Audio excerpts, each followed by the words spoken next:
পড়ি, কিন্তু একজন ডাক্তার যখন নামাজ পড়ে, খেয়াল করে দেখবেন, একজন ডক্টর যখন চেম্বারে রুগীদেরকে রেখে বলে যে ওখানে যদি লেখা থাকে যে সালাতের সময় বিরতি থাকবে, বা বলা হয় যে এই ডাক্তার কিন্তু রুগী বসিয়ে রেখে নামাজটা পড়ে এসে আবার রুগী দেখা শুরু করে, এটা সবাই খুব পজিটিভলি নেয় যে দেখো এত ব্যস্ততার পরেও চাইলে এই সময় রুগী দেখতে পারতো, কিন্তু উনি নামাজ পড়ে। দেখেন, একই করণের কথা আমিও বললাম, আপনিও বললেন, আপনার মর্যাদা কত বেশি। আমিও জামাতে নামাজ পড়ি, ইমামতি করাই, আর আপনি যে একটু তাড়াতাড়ি করে নামাজটা পড়ে চলে আসেন, এটাতে আপনার অ্যাপ্রিসিয়েশন কত বেশি। তো এভাবে আপনাদের কিন্তু দাওয়া কাজ করার সুযোগ অনেক বেশি, কারণ এটা অনেক নোবেল একটা প্রফেশন, মহৎ পেশা। আপনারা জনগণকে সরাসরি সেবা দেওয়ার যে ব্যাপারটা, এটার সুযোগ আছে। যুদ্ধ বিধ্বস্ত আপনি আহতদেরকে সেবা দিতে পারেন, আগুনে পোড়া রোগীদেরকে সেবা দিতে পারেন, দুরারোগ্য ব্যাধি তার আর যাওয়ার জায়গা নেই, আপনি সেবা দিতে পারতেছেন। যে কোনো রোগ বালাই, যে কোনো পরিস্থিতিতে যখন একজন মানুষ অসুস্থ হয় তখন আপনি সেবা দিচ্ছেন, তখন তার মনটা কিন্তু খুব নরম থাকে, তার মধ্যে একটা অসহায়ত্ব কাজ করে। ওই একটা অসহায় মানুষ, তার মনটা খুব নরম, ওই রকম একটা সিচুয়েশনে তারা আপনাদের দ্বারস্থ হয়। ফলে আপনাদের কিন্তু দাওয়া কাজ করার সুযোগ অনেক বেশি, এবং সেক্ষেত্রে ওরাল দাওয়ার চেয়ে আপনার যে প্র্যাকটিক্যাল দাওয়া, এটার ইফেক্ট অনেক বেশি। আপনার চলনে বলনে, আপনার কথনে কথায়, আপনার ব্যক্তিত্বে, পার্সোনালিটিতে, এটার মাধ্যমে যে দাওয়া ফুটে ওঠে, ওইটা বেশি ইফেক্টিভ। নিজের আচরণ দিয়ে যে মেসেজটা দেওয়া যায়, এটা সবচেয়ে ইফেক্টিভ। আপনার লেনদেন, আপনার ডিলিংস কেমন, আপনি মানুষ হিসেবে কেমন, এটা সবচেয়ে পাওয়ারফুল দাওয়া।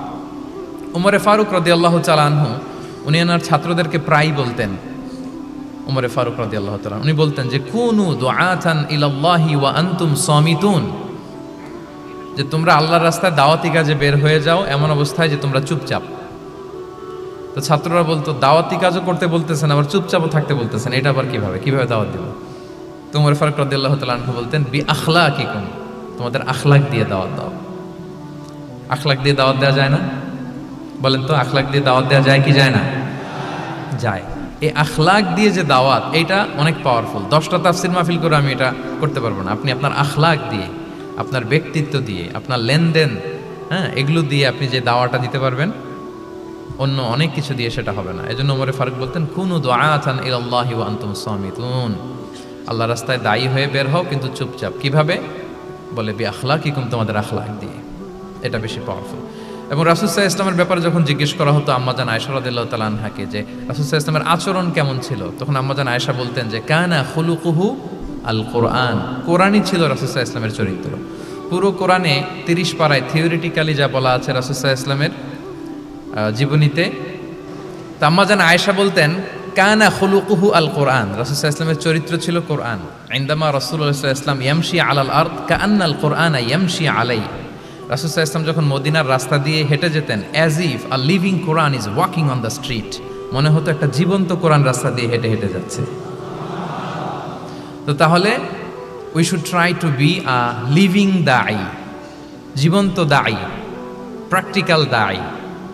এটা যদি আমরা হইতে পারি, তাহলে অনেক বেশি ইম্প্যাক্ট করা যাবে সোসাইটিতে, অনেক ইনফ্লুয়েন্স করা যাবে। যেটা বললাম যে আমাদের সততা, আচরণ, ব্যক্তিত্ব, পার্সোনালিটি, এগুলো দিয়ে আমরা যে দাওয়াটা দিতে পারি, ওরাল দাওয়া, বক্তব্য দিয়ে, এটা অনেক সময় সম্ভব হয় না। এবং ডাক্তারদের জন্য এটা অনেক বড় একটা সুযোগ। তাহলে ইন্ট্রোডাক্টরি ডিসকাশনে আমি 2টা বিষয়ে কথা বললাম। এক হচ্ছে আমাদেরকে মধ্যমপন্থী হইতে হবে, মানহাজুল ওয়াসাতিয়া ওয়াল ইআতিদাল, 1 নম্বর। 2 নম্বর হচ্ছে লিভিং দাঈ হওয়ার চেষ্টা করতে হবে, এটা বেশি প্রোডাক্টিভ অ্যান্ড ইফেক্টিভ। এই 2টা পয়েন্ট আমরা বুঝতে পেরেছি তো না? বুঝতে পেরেছেন সবাই? মাশাআল্লাহ। এবার চলুন যে রাসূল সাল্লাল্লাহু আলাইহি ওয়াসাল্লামের যে প্রফেটিক দাওয়া মেথোডোলজি, কিভাবে উনি দাওয়া কাজের আঞ্জাম দিতেন, সেখান থেকে আমাদের নেয়ার আধুনিক সময়ের এর প্রাসঙ্গিকতা কি আছে, আমি 10টা পয়েন্টে আজকের এই সেমিনারে কিছু কথা উপস্থাপনের চেষ্টা করব। ওমা তাওফীক ইল্লা বিল্লাহ। 1 নম্বর কথা হচ্ছে, আমরা যে দাওয়া দিব, এই দাওয়া language should be very soft and mild and very touchy. দাওয়া ল্যাঙ্গুয়েজ হইতে হবে ভেরি সফট, অলওয়েজ সফট, সব সময়। If you talk about দাওয়া, this language should be very soft and mild and touchy. দাওয়ার কথা বললে, হয়তো আপনি পলিটিক্স করেন, ওইটা আলাদা কথা। আপনি জেহাদের ময়দানে, ওইটা আলাদা কথা। আমি জেহাদ পলিটিক্স নিয়ে কথা বলতেছি না, আই এম টকিং অ্যাবাউট দাওয়া। যদি আপনি দাওয়া সেমিনারের কথা বলেন, যদি মেডিকেল দাওয়া সোসাইটি নাম দেন, দাওয়া বললে আমাকে বলতে হবে দাওয়ার language should be very soft and mild. আমরা এটা অনেক সময় ভুল করে ফেলি, এটা করা যাবে না। কারণ আপনি হৃদয় থেকে যদি কোনো কথা বলেন, এটা শ্রোতার হৃদয়ে যে টাচ করে।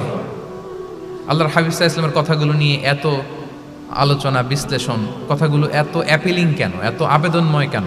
এর কারণ হচ্ছে রাসূল সাল্লাল্লাহু আলাইহি ওয়াসাল্লাম যা বলেছেন তিনি হৃদয় থেকে বলেছেন, এবং হৃদয় থেকে কথা বেরোলে এটা শ্রোতার হৃদয়ে যে টাচ করে।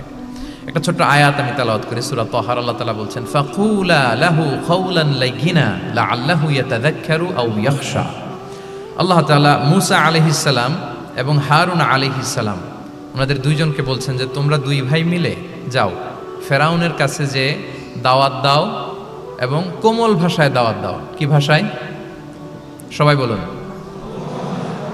কোমল ভাষায় দাওয়াত দাও। কাওলান লাইয়িনা, use very soft and mild language, very touchy language. Soft এবং কোমল ভাষায় দাওয়াত দাও কাকে? পৃথিবীর সবচেয়ে বড় সন্ত্রাস, তাই না? হ্যাঁ, দুর্ধর্ষ সন্ত্রাস, খোদাদ্রোহী, তারপর সীমালঙ্ঘনকারী। আপনি যত নেগেটিভ যা বলবেন সব যাবে ওর সাথে। ফিরআউন, লাআল্লাহু ইয়াতাযাক্কারু আও ইয়াখশা, হয়তো সে উপদেশ গ্রহণ করবে অথবা তার হৃদয়ে ভয়ের উদ্রেক হতে পারে। হয়তো তোমরা soft and mild language use করবা, মূসা এবং হারুন, কোমল ভাষায় যে তোমরা দাওয়াত দিবা। আচ্ছা, কার ব্যাপারে আল্লাহ বললেন, কাকে দাওয়াত দিতে বললেন? সবাই বলেন তো নামটা। ফেরাউন। আচ্ছা, ফেরাউনের ক্ষেত্রে আল্লাহ তাআলা বললেন যে soft and mild language use করো, নরম ভাষা। আমাকে উত্তর দেন, আমাদের কারেন্ট সময় আমরা যাদেরকে জালিম বলি, যাদেরকে খারাপ বলি, ফাসিক বলি, পাপাচারী, ধরেন যে আমার মতে বা আপনাদের মতে যে সবচেয়ে খারাপ, পাপাচারী, জালিম, ওই জালিমটা কি ফেরাউনের চেয়েও বড় জালিম? আমাদের চোখে যে জাহান্নামী, যে নিকৃষ্ট, খারাপ, পাপী যাকে আমি মনে করি, যদিও এরকম মনে করার সুযোগ আমাদের নাই, কে জান্নাতি কে জাহান্নামী এটা ডিসাইড করবে কে? আল্লাহ তাআলা। কিন্তু আমাদের চোখে যে পাপী, যে ভুল করেছে, যে জালিম, ওই জালিমগুলো, খারাপ লোকগুলো কি ফেরাউনের চেয়ে বেশি খারাপ ছিল? ছিল? ওই ফেরাউনের ক্ষেত্রে আল্লাহ বলেছেন ফাকুলা লাহু কাওলান লাইয়িনা, সফট ল্যাঙ্গুয়েজ ইউজ করো মূসা এবং হারুন, কোমল ভাষা ব্যবহার করো। হয়তো তার ভুল ভেঙে যাবে, হয়তো সে উপদেশ গ্রহণ করবে। তো তাহলে দেখেন কত বড় ভুল আমরা করি। আমরা মাঝে মাঝে এমন অ্যাটাকিং মুডে কথা বলি, এমন আগ্রাসী হয়ে কথা বলি, ওর মানার এক সুযোগ থাকলেও ও মানবে না। কি বলেন? যাও, মানার একটু ইচ্ছা ছিল, আমার এই অ্যাটিটিউডের কারণে সে আর এটা শুনবে না। এটাই মানুষের স্বভাব। আপনি আগ্রাসী হয়ে, অ্যাটাকিং হয়ে কথা বলে মানুষ এটা শোনে না। তাহলে দাওয়ার প্রফিটিক এক নাম্বার মেথোডোলজি হচ্ছে দাওয়ার ল্যাঙ্গুয়েজ হইতে হবে very soft and very mild. আল্লাহ তাআলা সূরাতু আলে ইমরানে বলছেন, ফাবিমা রাহমাতিম মিনাল্লাহি লিনতা লাহুম ওয়ালাউ কুনতা ফাযযান গালিযাল কলবি লানফাদ্দু মিন হাওলিক। নবী হে, আল্লাহর অনুগ্রহে, আল্লাহর রহমতে আপনি কোমল ভাষী হয়েছেন। আপনি কোমল ভাষী না হয়ে যদি রূঢ় ভাষী হতেন, তাহলে মানুষজন আপনার কাছ থেকে ভেগে ভেগে পালাতো। কিন্তু আমরা দেখতাম যে সাহাবারা রাসূল সাল্লাল্লাহু আলাইহি ওয়াসাল্লামের কাছে শুধু জড়ো হইতে চেত, দেখা করতে চেত, রাসূলকে ঘিরে রাখতো, এত পছন্দ করতো রাসূল সাল্লাল্লাহু আলাইহি ওয়াসাল্লামের কোমল আচরণের কারণে। ইভেন ফ্যামিলিতে কোনো সমস্যা হলে, অনেক সাহাবারা বলতেন ফ্যামিলির সাথে সমস্যা হলেও তারা রাসূলের কাছে চলে আসতো। এমনকি কারো পেটে ক্ষুধা লাগলেও তারা রাসূলের দরবারে চলে আসতো। তারা বলতো রাসূল সাল্লাল্লাহু আলাইহি ওয়াসাল্লামের চেহারার দিকে তাকালেই আমাদের ক্ষুধা মিটে যেত। কি কোমল ভাষী ছিলেন, কত সুন্দর সফট ল্যাঙ্গুয়েজ রাসূল সাল্লাল্লাহু আলাইহি ওয়াসাল্লাম ইউজ করেছেন।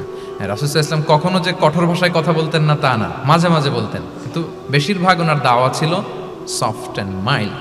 মাঝে মাঝে প্রেক্ষাপটের আলোকে রাসূল সাল্লাল্লাহু আলাইহি ওয়াসাল্লাম অনেক সময় তেজস্বী, জ্বালাময়ী ভাষণ দিতেন। মনে হতো কান্নাহু তিনি কি করছেন, ব্যাটালিয়নকে কমান্ড করছেন। এটা মাঝে মাঝে চেহারা লাল হয়ে যেত, গড়গড় করতেন যুদ্ধের আগে। কিন্তু রেগুলার বেসিসে রাসূল সাল্লাল্লাহু আলাইহি ওয়াসাল্লাম খুব কোমল ভাষায় কথা বলতেন। তাহলে এক নম্বরে যেটা জানলাম, যদি আপনি দাওয়া মেন্টালিটি, দাওয়া মোডে থাকতে চান, আপনার ভাষা হতে হবে শক্ত না নরম? সফট হইতে হবে, কোমল। কারোর প্রতি আগ্রাসী হয়ে যেন আমরা কথা না বলি, অ্যাটাকিং মুডে যেন না বলি, বললেও শুনবে না। এটাই মানুষের নেচার, সফট ল্যাঙ্গুয়েজে বলতে হয়। ফেরাউনকে যদি বলা হয় ওর সাথে ভালোভাবে বলো, তো আমাদের আশেপাশে যারা আছে এরা তো আরও এদেরকে সম্মান দিয়ে নরম করে বলা উচিত। কি বলেন? জি, এক নম্বর গেল। দুই নম্বর হচ্ছে দাওয়াকে ফলপ্রসূ করতে হলে রাসূল সাল্লাল্লাহু আলাইহি ওয়াসাল্লাম যেটা করতেন, শ্রোতাদের অনেক সময় মনোযোগ আকর্ষণের জন্য উনি অনেক ধরনের টুলস, অনেক ধরনের জিনিস তিনি ব্যবহার করতেন। যেমন একটা পদ্ধতি রাসূল সাল্লাল্লাহু আলাইহি ওয়াসাল্লামের ছিল, রাসূল সাল্লাল্লাহু আলাইহি ওয়াসাল্লাম মানুষের আকর্ষণ বৃদ্ধির জন্য মাঝে মাঝে প্রশ্ন ছুড়ে দিতেন অডিয়েন্সকে, drawing attention of the listener by throwing questions. Question throw করার মাধ্যমে অ্যাটেনশন গ্রো করতেন। হাদিস এরকম অনেক উদাহরণ পাওয়া যায়। একটা ছোট্ট হাদিস শেয়ার করি, সহিহ মুসলিমে এসেছে। রাসূল সাল্লাল্লাহু আলাইহি ওয়াসাল্লাম একবার সাহাবাদেরকে বললেন, ইন্না মিনাশ শাজারি শাজারাতান লা ইয়াসকুতু ওয়ারাকুহা মাসালুহা মাসালুল মুসলিম। রাসূল সাল্লাল্লাহু আলাইহি ওয়াসাল্লাম জিজ্ঞেস করলেন, তোমরা কি কেউ বলতে পারবা বৃক্ষরাজির মধ্যে একটা বৃক্ষ আছে, মানে গাছের মধ্যে একটা গাছ আছে যেই গাছের কখনো পাতা ঝরে না, ওই গাছের পাতা কখনো ঝরে না। এর দৃষ্টান্ত হচ্ছে মুসলিমের দৃষ্টান্তের মতো। বলতো ফাহাদ্দিসুনি মা হিয়া, বলতো ওই গাছটা কি, কে বলতে পারো? আপনারা তো সব একেবারে পেরে গেছেন। তো সাহাবারা ওই দিন কেউ বলতে পারেন নাই, কারণ কি জানেন? একে তো আমরা জানি হাদিস স্টাডি করার কারণে, হাদিস স্টাডি না করলে তো আমরা বলতে পারতাম না, আমাদের দেশে তো খেজুর গাছ তো হয় না। তো ওনারা কেউ বলতে পারে না, এর কারণ হচ্ছে তারা ভাবছিল প্রশ্ন যেহেতু করছে এটা যেন তেন প্রশ্ন, এটা কঠিন কোনো গাছের একটা নাম বলতে হবে। তো বাড়ির পাশে যে খেজুর গাছ, মদিনার অলিতে গলিতে যে খেজুর গাছ ভর্তি, এই দিকে আর ওনাদের অ্যাটেনশন যায় না। ওনারা চলে গেছে মরুভূমিতে, ইয়ামানে, তারপর একেবারে ডেজার্টের মাঝখানে কি কি ক্যাকটাস, গুলমলতা, কি কি গাছ আছে ওগুলো আওড়াচ্ছে মনে মনে। ভাবতেছে যে খেজুর গাছের কথা তো রাসূল সাল্লাল্লাহু আলাইহি ওয়াসাল্লাম আমাদের জিজ্ঞেস করার কথা না, এ তো আমাদের গাছ, বাড়ির পাশের গাছ। তো কেউই আর বলতে পারে নাই। এরপর রাসূল সাল্লাল্লাহু আলাইহি ওয়াসাল্লাম যখন দেখলেন সবাই অপারগ, রাসূল সাল্লাল্লাহু আলাইহি ওয়াসাল্লাম বললেন, ইন্নাহা আন-নাখলা, এটা হচ্ছে খেজুর গাছ, ডেট প্লান্ট। তো আব্দুল্লাহ ইবনে উমর রাদিয়াল্লাহু তাআলা আনহু বাড়িতে যাওয়ার পরে ওমরে ফারুককে তার বাবাকে বললেন যে, বাবা, আজকে যে রাসূল সাল্লাল্লাহু আলাইহি ওয়াসাল্লাম প্রশ্ন ছুড়ে দিলেন, আপনারা যে কেউ পারলেন না, উত্তরটা কিন্তু আমি পারতাম। তো ওমরে ফারুক বললেন, বলো কি, তুমি পারতা? তো বললা না কেন? তুমি আজকে উত্তর দিতে পারলে তো রাসূলের সামনে আমার বুকটা এত বড় হয়ে যেত। মানে লাল উট পেলে আরবরা যেই খুশি, আমি এর চেয়ে বেশি খুশি হতাম। তখন উনি বললেন যে, আপনি পারতেছেন না, অন্যান্য বয়স্ক সাহাবারা পারতেছে না, মুরব্বীরা কেউ যেহেতু বলে নাই, আমি বিনয়ের খাতিরে উত্তরটা দেই নাই, কিন্তু আমি জানতাম যে এটা খেজুর গাছ। তাহলে দেখেন রাসূল সাল্লাল্লাহু আলাইহি ওয়াসাল্লাম অ্যাটেনশনটাকে ড্র করার জন্য প্রশ্ন ছুড়ে দিতেন। সো এই প্রশ্ন ছুড়ে দিয়ে কিন্তু আমরা মানুষের দৃষ্টি আকর্ষণ করতে হবে। আপনারা তো মানে প্রশ্ন ছড়াই তো আপনাদের কাজ, যে কি অবস্থা, শরীরটা কেমন, পেট ঠিক আছে কিনা, ঘুম হয় কিনা, কমন প্রশ্ন না আপনাদের?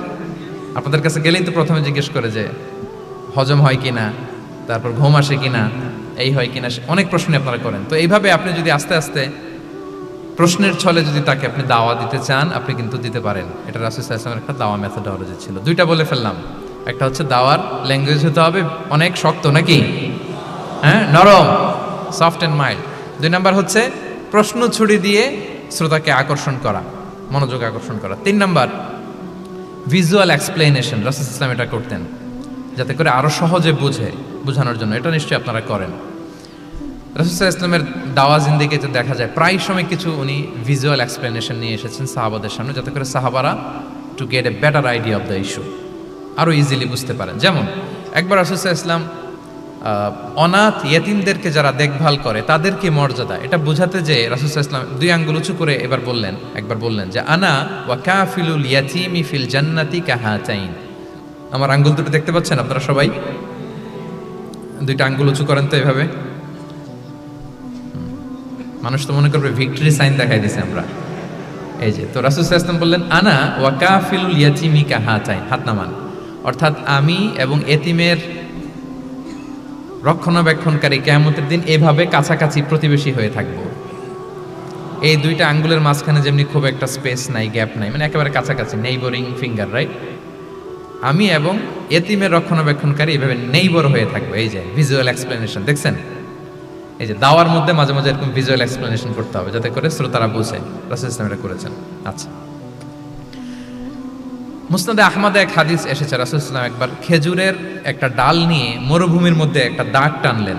খাত্তালানা রাসূলুল্লাহ সাল্লাল্লাহু আলাইহি ওয়াসাল্লাম খাত্তান, একটা স্ট্রেট লাইন দিয়ে রাসূল সাল্লাল্লাহু আলাইহি ওয়াসাল্লাম বললেন, এটা হচ্ছে সিরাতুল মুস্তাকিম। সাহাবাদের দৃষ্টি আকর্ষিত হলো, সবাই মনোযোগী হয়ে উঠল, তাই নাকি? এটা সিরাতুল মুস্তাকিম, যে দোয়া আমরা প্রতিদিন করি, ইহদিনাস সিরাতাল মুস্তাকিম। খেজুরের ডাল দিয়ে স্ট্রেট লাইন কেটে বললেন, এটা হচ্ছে সিরাতুল মুস্তাকিম। এবার ওই খেজুরের ডাল দিয়ে ডানে বায়ে অনেকগুলো ছোট ছোট দাগ কাটলেন আর বললেন, হ্যাঁ দিহি সুবুলুশ শায়তান, এগুলো হচ্ছে শয়তানের রাস্তা, এটা হচ্ছে মুস্তাকিম, সোজা রাস্তা যেটা জান্নাতে যায়। আর ডানে বায়ে অনেকগুলো দাগ কাটলেন, ডেকে বললেন, এই প্রতিটি রাস্তায় একটা করে শয়তান বসে থাকে, আর সে তোমাদেরকে টেম্পটেশন দিতে থাকে, প্রভোকেশন করতে থাকে, ধোঁকা দিতে থাকে, ওয়াসওয়াসা দিতে থাকে। ডানে বায়ে না তাকিয়ে এই সিরাতুল মুস্তাকিমের পথেই অবিচল থাকতে হবে, ইনশাআল্লাহ বলেন। তাহলে দেখেন মরুভূমির মাঝখানে তখন তো আর ওই যে এলইডি প্রজেক্টর থাকলে হয়তো রাসূল সাল্লাল্লাহু আলাইহি ওয়াসাল্লাম ওইটাই ব্যবহার করতেন। আমরা এটা এখন করতে পারি বোঝানোর জন্য। রাসূল সাল্লাল্লাহু আলাইহি ওয়াসাল্লাম খেজুরের ডাল দিয়ে মরুভূমির মধ্যে দাগ কেটে সাহাবীদেরকে এই ভিজুয়াল এক্সপ্লেনেশন দিলেন এবং সাহাবারা খুব সহজে বুঝতে পারলেন যে কোনটা সিরাতুল মুস্তাকিম, কোনটা সিরাতুশ শাইতান। এভাবে রাসূল সাল্লাল্লাহু আলাইহি ওয়াসাল্লাম ভিজুয়াল এক্সপ্লেনেশন ইউজ করতেন। আমরা বিশ্বাসীরা যে ভাই ভাই, মুমিনরা যে ভাই ভাই, আমাদের সম্পর্ক যে কত সুদৃঢ় মজবুত, এটা বোঝাতে যে একবার রাসূল সাল্লাল্লাহু আলাইহি ওয়াসাল্লাম বললেন, আল মুমিনু লিল মুমিনি কাল বুনিয়ান। বিশ্বাসীরা তাদের সম্পর্ক হচ্ছে কাল বুনিয়ান, একটা সুদৃঢ় প্রাচীরের মতো, সীসা ঢালা প্রাচীরের মতো। ইয়াশুদ্দু বা'দুহু বা'দা, যেটার এক পাশ আরেক পাশকে মজবুত করে। Strengthening one part the others, এক পার্ট আরেক পার্টকে মজবুত করে। যেমন এই বিল্ডিং, এদিকে ভেঙে ফেললে এটা নড়বড়ে হয়ে যাবে। তিনি বুঝালেন যে সুদৃঢ় প্রাচীরের মতো হচ্ছে বিশ্বাসীদের সম্পর্ক। এটা বলে ওয়াসাব্বাকা বাইনা আসাবিহি, মানে ডান হাতের আঙ্গুলগুলো বা হাতের ভেতরে ভেবে ঢুকিয়ে দিলেন, বললেন যে এরকম মজবুত। সুবহানাল্লাহ। এই যে এই হাতের আঙ্গুলগুলো এই হাতে ঢুকিয়ে এরকম চাপ দিলে খুব শক্ত হয় না, মজবুত হয় না? রাসূল সাল্লাল্লাহু আলাইহি ওয়াসাল্লাম বললেন আমাদের বন্ধন হচ্ছে এরকম সুদৃঢ় মজবুত, সুদৃঢ় সীসা ঢালা প্রাচীরের মতো। আল্লাহু আকবার। তাহলে এই যে ভিজুয়াল এক্সপ্লেনেশন, রাসূল সাল্লাল্লাহু আলাইহি ওয়াসাল্লাম বুঝানোর জন্য এই যে এরকম দাগ কাটা, কখনো এইভাবে, হাদিসে এরকম অনেক পাওয়া যায়। আমি অল্প কয়েকটা, সময়ের টাইম কনস্ট্রেন্টের কারণে অল্প কয়েকটা নিয়ে আসলাম। তাহলে এটা রাসূল সাল্লাল্লাহু আলাইহি ওয়াসাল্লামের একটা দাওয়া মেথোডোলজি ছিল, বোঝানোর জন্য কত ইজিয়েস্ট ওয়েতে তিনি অডিয়েন্সের কাছে পৌঁছাতে পারেন। তিনি প্রয়োজনে ভিজুয়াল এক্সপ্লেনেশনের সহায়তা নিতেন। কয়টা গেল মেথোডোলজি? 3টা। আচ্ছা, 4 নাম্বার হচ্ছে গ্রাজুয়ালিটি, ধীরে ধীরে ধাপে ধাপে দাওয়া পরিচালনা করা, দাওয়া কাজ করা। এটাতে অনেক সময় আমরা ভুল করে ফেলি। আমরা অনেক সময় একটু রাশিং মেন্টালিটিতে থাকি, তাড়াহুড়ো। একজন ভাই নতুন দিনে ফিরছে, আগে হয়তো সংশয়বাদী ছিল, নাস্তিক ছিল, প্র্যাকটিস করতো না, এখন সে প্র্যাকটিসের ইচ্ছা করছে। এই সুযোগ পেয়ে আমি তারে বলা শুরু করলাম, নামাজ পড়তে হবে, রোজা রাখতে হবে, জাকাত দিতে হবে, তোমার ওয়াইফের পর্দা করাইতে হবে, হালাল হারাম ও কয়েক ছাড়ছে, আমার সম্ভব না। ও বলবে ভাই আগে যাচ্ছিলাম ওইটাই ভালো ছিল, এতগুলো তো আমি মানতে পারবো না। তো এই যে আপনি তাকে দিন থেকে ভাগালেন, আপনার দাওয়া মেথোডোলজি জানা না থাকার কারণে আপনি তাকে ভাগালেন। একসাথে আপনি এত কথা বলবেন না। নতুন যখন কেউ দিনে ফিরে তাকে আপনি একসাথে এত কথা বলবেন না। নতুন যখন কোনো বোন ইসলামে আসতে চায় তাকে আপনি কঠিন করে বলবেন না। উপরে আমাদের বোনরা আছে, তাদেরকেও আমি বলবো সহজ করে বলেন। প্রথমে নামাজের কথা বলেন, নামাজ আস্তে আস্তে পড়ুক যতটুকু পারুক। প্রথমে হয়তো 5 ওয়াক্ত পারবে না, 1 ওয়াক্ত 2 ওয়াক্ত দিয়ে শুরু করবে, এরপর আস্তে আস্তে 5 ওয়াক্ত যাবে। এরপর তাকে একটু শালীন পোশাকের কথা বলেন যে তুমি একটু শালীন পোশাক পরো, সেফটি সিকিউরিটির জন্য ভালো। সেটাতে অভ্যস্ত হলে তাকে হেজাবের দাওয়াত দিবেন আপনি, হেজাবে অভ্যস্ত হলে নেকাবে দাওয়াত দিবেন আপনি। এইভাবে গ্রাজুয়ালিটি, ধাপে ধাপে, একসাথেই কঠিন করে দিনকে উপস্থাপন করা যাবে না। দাওয়া ইজ এ গ্রাজুয়াল প্রসেস। হ্যাঁ, গ্রাজুয়ালি যাইতে হবে। Beginning with the most important issue first, তারপর যেটা ইম্পর্টেন্ট, তারপর যেটা ইম্পর্টেন্ট, ধাপে ধাপে আপনি তাকে বলবেন। আপনারা নিশ্চয়ই সবাই মদ হারাম হওয়ার যে স্টেপগুলো আছে জানেন না? কয়বারে হারাম হয়েছে? 3 বারে। ওয়াসআলুনাকা আনিল খামরি ওয়াল মাইসির কুল ফীহিমা ইসমুন কাবীরু ওয়া মানাফিউ লিন-নাস ওয়া ইসমুহুমা আকবারু মিন নাফিহিমা। প্রথমে বললেন মদে কিছু উপকার আছে কিন্তু এটার গুনাহ বেশি, ক্ষতি বেশি, কিন্তু সামান্য উপকার আছে। তো মানুষ সচেতন হয়ে গেল যে না, এটা কিন্তু গুনাহ আছে, ক্ষতি আছে, সাবধান হইতে হবে। মদ খাওয়া কমায় দিল। আচ্ছা, এরপর বলা হলো ওয়ালা তাকরাবুস সালাতা ওয়া আনতুম সুকারা, মাতাল হয়ে মদ খাওয়া অবস্থায় নামাজে যেও না। কারণ কোন এক সাহাবী নামাজে এমনভাবে তেলাওয়াত করলেন অর্থ চেঞ্জ হয়ে গেল। ফলে দিনে 5 বার মদ খাওয়া যাবে না। এই আয়াত দিয়ে তো তাই বোঝা যায়, তাই না? 5 বারের জন্য যখন সাবধান হয়ে গেল, আরও তারা অভ্যস্ত হয়ে গেল। এরপরে নাজিল হলো ইন্নামাল খামরু ওয়াল মাইসিরু ওয়াল আনসাবু ওয়াল আজলামু রিজসুম মিন আমালিশ শাইতানি ফাজতানিবু। মদ, জুয়া, ভাগ্যলিপি, এগুলো শয়তানের কাজ, এগুলো থেকে বেঁচে থাকো।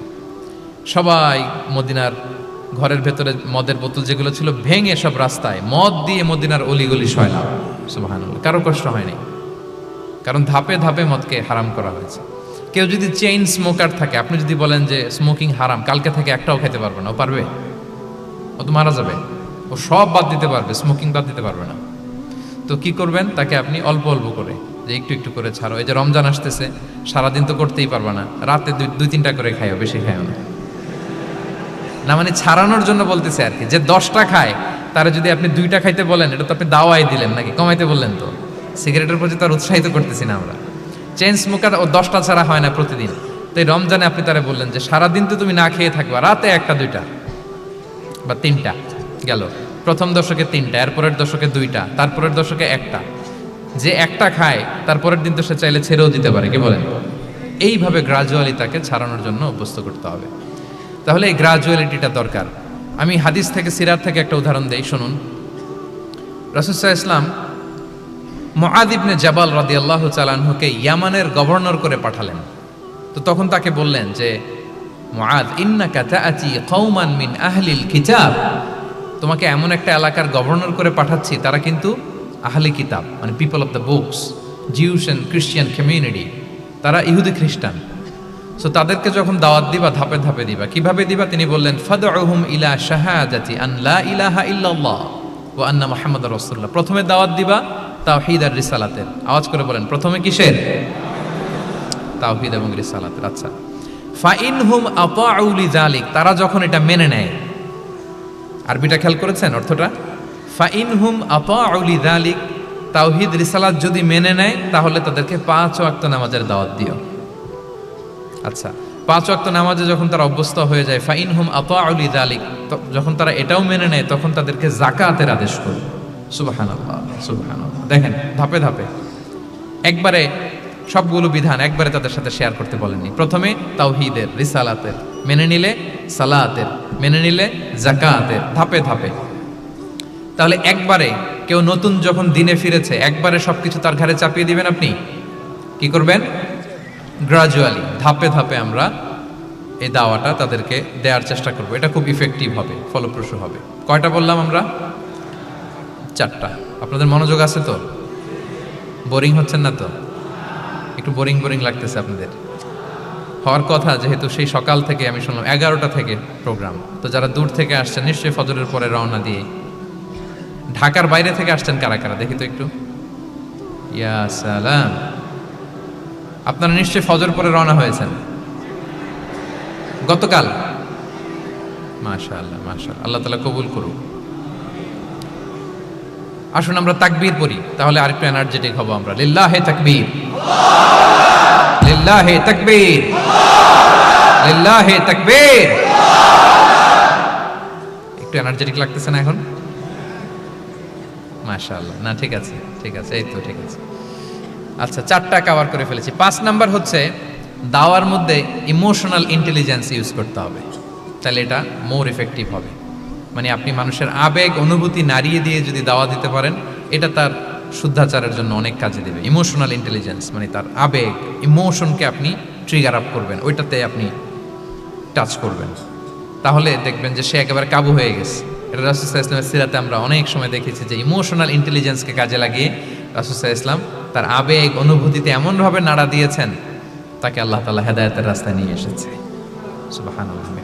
একটা ছোট্ট উদাহরণ দেই, মুসনাদে আহমদ ইবনে হাম্বলের হাদিস, কিভাবে ইমোশনাল ইন্টেলিজেন্স রাসূল সাল্লাল্লাহু আলাইহি ওয়াসাল্লাম ইউজ করতেন, আবেগ অনুভূতিকে কিভাবে নাড়া দিতেন রাসূল সাল্লাল্লাহু আলাইহি ওয়াসাল্লাম। এক যুবক এসে সাহাবাদের সামনে রাসূল সাল্লাল্লাহু আলাইহি ওয়াসাল্লামকে বললেন, ইয়া রাসূলুল্লাহ ইযান লি বিজিনা, হে আল্লাহর রাসূল আপনি আমাকে জিনার অনুমতি দেন। নাউযুবিল্লাহ। কিসের? জিনার, মানে ব্যভিচারের অনুমতি দেন। ব্যভিচার বা জিনার অনুমতি দেন। আশেপাশের সাহাবারা তো রেগে মেগে আগুন। ফাআকবাল আল কওমু আলাইহি ফাজাজারু, সবাই তাকে দৌড়ে ধরতে গেল আর ধমকাতে লাগলো, ছি ছি ছি, মাহ মাহ। আমরা যেটা বাংলায় বলি ছি ছি, আরবিতে ওনারা কি বলে? মাহ মাহ, ছি ছি, কি বলো তুমি? লজ্জা শরমের মাথা খেয়ে তুমি রাসূলুল্লাহর দরবারে এসে বলতেছো, হে আল্লাহর রাসূল আপনি জিনার অনুমতি দেন। যে রাসূল আল্লাহর পক্ষ থেকে বাণী শোনায়, ওয়ালা তাকরাবুজ জিনা, তোমরা ব্যভিচারের নিকটবর্তীও হয়ো না, আর তুমি সেই নবীর কাছে এসে আবদার করতেছো জিনার অনুমতি দেন। তারা যখন তেরে আসলো এই যুবকের দিকে, রাসূল সাল্লাল্লাহু আলাইহি ওয়াসাল্লাম তাদেরকে থামালেন, বললেন যে তোমরা থামো, যুবককে ডেকে আনো আমার কাছে। যুবককে নিয়ে আসা হলো। রাসূল সাল্লাল্লাহু আলাইহি ওয়াসাল্লাম তাকে পরম আদরে কাছে টেনে নিলেন। এবার তাকে জিজ্ঞেস করলেন, তুমি জিনার অনুমতি চাও না? বলে যে ইয়া রাসূলুল্লাহ, জি জিনার অনুমতি চাই। তখন রাসূল সাল্লাল্লাহু আলাইহি ওয়াসাল্লাম বললেন, তুমি আমাকে উত্তর দাও তো, তুমি বলো তো যে আতুহিব্বুহু লি উম্মিক, তুমি কি পছন্দ করবে যে কোনো পরপুরুষ তোমার মায়ের সাথে এই জিনাটা করুক? তোমার এটা ভালো লাগবে? সে বলে, লা ইয়া রাসূলুল্লাহ, না কখনো না, আমার মায়ের সাথে কেউ এই পাপাচারে লিপ্ত হবে, এটা কোনো মানুষ মেনে নেবে না। আমি কেন, কেউ মেনে নেবে না। তারপর রাসূল সাল্লাল্লাহু আলাইহি ওয়াসাল্লাম তাকে বললেন, আতুহিব্বুহু লিবনাতিক, তুমি তোমার কলিজার টুকরা সন্তান, কন্যা সন্তানের সাথে, তোমার কন্যার সাথে কেউ এই পাপ কাজটা করুক, এটা তুমি মেনে নিবে? এটা তুমি পছন্দ করো? সে বলল, লা ইয়া রাসূলুল্লাহ, হে আল্লাহর রাসূল, কোশ্চিন কালেও না, কখনো মানবো না। আমার মেয়ের সাথে কেউ এই কাজ করবে, আমি কখনো মানবো না। রাসূল সাল্লাল্লাহু আলাইহি ওয়াসাল্লাম আবার তাকে প্রশ্নবাণে জর্জরিত করতে লাগলেন। আবার বললেন, আতুহিব্বুহু লি উখতিক, তুমি কি তোমার প্রিয় বোনের সাথে কেউ এটা করুক, এই পাপাচারে লিপ্ত হোক, জিনা করুক, পছন্দ করবে? তোমার বোনকে কেউ এরকম করবে, অপমান করবে, এটা চাইবে তুমি? বলে, কখনো না, লা ইয়া রাসূলুল্লাহ, কখনো না, কেউই তো পছন্দ করবে না এটা। তখন রাসূল ইসলাম বললেন, তুমি যার সাথে জিনার অনুমতি চাইছো সে তো কারো না কারো মা, কারো না কারো মেয়ে, কারো না কারো বোন, তুমি এভাবে কেন ভাবতে পারো না? সুবহানাল্লাহ বিহামদি। এই কথা বলার পরে তো সে একেবারে ইমোশনালি এমন ড্যামেজ হয়েছে, লজ্জায় কাচুমাচু হয়ে মাথা নিচু করে দাঁড়ায়ছে। তখন রাসূল ইসলাম তার পিঠে একটা আলতো চাপড় মারলেন, পরম মমতায় আলতো চাপড় দিয়ে তার জন্য দোয়া করলেন, আল্লাহুম্মা গফির যামবাহ ওয়া তাহহির কলবাহ ওয়া হাসসিন ফারজাহ। আল্লাহ, তুমি এই যুবকের পাপ মোচন করো, আল্লাহ তুমি তার অন্তরটাকে পরিশুদ্ধ করো, আল্লাহ তুমি তার চরিত্রটাকে নিষ্কলুষ করো। এই হাদিসের রাবি উনি বলতেছেন, ফালাম ইয়াকুন বা'দা যালিকাল ফাতা ইয়ালতাফিতু ইলা শাই, ওই দিনের পর থেকে এই যুবক কখনো কোনো পরনারীর দিকে রাস্তায় তাকায় নাই। এই ইমোশনালি যখন তাকে দুর্বল করা হলো, তাকে যখন এইভাবে রাসূল সাল্লাল্লাহু আলাইহি ওয়াসাল্লাম প্রেজেন্টেশন করলেন, হাদিসের বর্ণনাকারী বলেন, এরপরে আমরা কোনোদিন তাকে পরনারীর দিকে তাকাতে দেখি নাই। তার হৃদয়টাকে আল্লাহ তাআলা পরিশুদ্ধ করে দিলেন। রাসূল সাল্লাল্লাহু আলাইহি ওয়াসাল্লাম ওয়ায়ুযাক্কিহিম, কিভাবে মানুষকে পরিশুদ্ধ করতে দেখেন, কিভাবে তার আবেগ অনুভূতিকে নাড়িয়ে তার চিন্তার জগতে আলোড়ন সৃষ্টি করে তাকে এমনভাবে কাবু করলেন যে রাসূল সাল্লাল্লাহু আলাইহি ওয়াসাল্লাম যেই দিকে তাকে গাইড করতেছে এখন সে সেদিকেই যেতে বাধ্য। সো এইটা আমাদেরকে করতে হবে, ইমোশনাল ইন্টেলিজেন্স কাজে লাগিয়ে মানুষের আবেগ অনুভূতিতে নাড়া দিয়ে যদি আপনি তাকে কোনো কথা, কোনো বার্তা, কোনো নাসিহাত করেন, তখন সেটা সে শোনে। এমন শুনে এমনভাবে সে হেদায়েতের পথে আসে যেটা আমরা কল্পনাও করতে পারি না।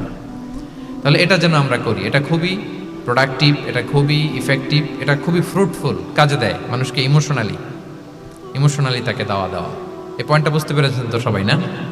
আলহামদুলিল্লাহ। কয়টা গেল? 5টা। 6 নাম্বার মেথোডোলজি হচ্ছে দাওয়া should be full of love. দাওয়া বললে এটার সাথে লাভ থাকতে হবে, লাভ, ভালোবাসা। যদি আপনি দাওয়া বলেন, এখানে লাভ থাকতে হবে। ইট কামস উইথ লাভ, ভালোবাসা। ভালোবাসা দিয়ে আপনি মানুষের হৃদয় জয় করতে হবে। আমরা দায়ীরা অনেক সময় বেশি জাজমেন্টাল হয়ে যাই। আরব শায়েকরা বলে যে নাহনু দুআত লাসনা কুদাত, আমরা দাঈ, আমরা জাজ নই, উই আর নট জাজেস। আমাদের অনেক দায়ীরা আমরা ভুল করে ফেলি, আমরা বলি যে ও খারাপ, ও এইটা, ও জাহান্নামী, ও খারিজ, এরকম আমরা সবাইকে নাকচ করি। মনে হয় যেন সবাইরা জাহান্নামে পাঠাই, আমি একা জান্নাতে যেতে পারলেই সফল। আচ্ছা বলেন তো, সব গেল জাহান্নামে, আপনি একা শুধু জান্নাতে, ভাল লাগবে আপনার? এই যে আজকে আমরা এখানে সবাই ছাত্র, শিক্ষক, ডিস্টিংগুইশ গেস্টরা, উপরে আমাদের বোনরা, কত ভালো লাগতেছে না?